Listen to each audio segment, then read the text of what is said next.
Panduan praktis berkurban untuk Idul Adha.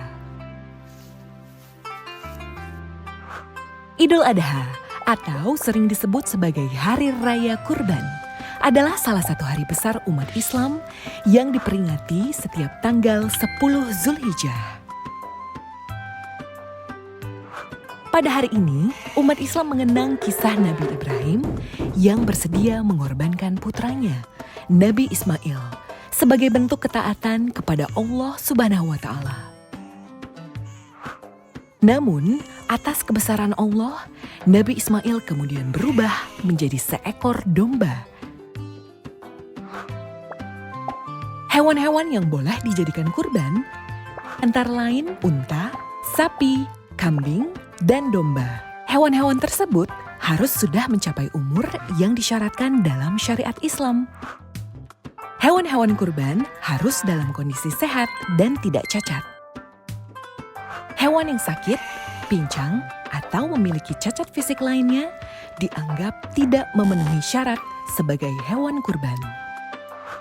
Berkurban harus disertai dengan niat yang ikhlas semata-mata karena Allah. Niat ini bisa diucapkan dalam hati sebelum proses penyembelihan. Pelaksanaan kurban dimulai setelah sholat Idul Adha pada tanggal 10 Zulhijjah dan berlangsung hingga akhir hari tasyrik pada tanggal 13 Zulhijjah. Namun lebih diutamakan untuk berkurban pada hari pertama, yaitu tanggal 10 Zulhijjah, tepat setelah sholat Idul Adha. Proses penyembelihan. Proses ini harus dilakukan dengan menyebut nama Allah dan membaca takbir. Daging kurban diperuntukkan untuk 3 kalangan. Sepertiga untuk keluarga, sepertiga untuk tetangga, dan sepertiga untuk fakir miskin. Disarankan untuk membagi daging kurban dalam keadaan mentah agar penerima dapat mengolahnya sendiri. Pembagian daging juga harus dilakukan secara adil dan merata. A'udzubillahi minasyaitonirrajim. Bismillahirrahmanirrahim. Assalamualaikum warahmatullahi wabarakatuh.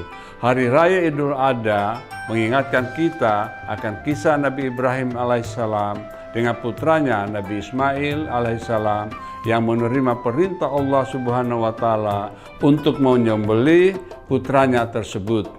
Dengan penuh ketaatan dan keikhlasan, Nabi Ibrahim dan Nabi Ismail menunjukkan kepatuhan kepada perintah Allah Subhanahu wa Ta'ala tersebut.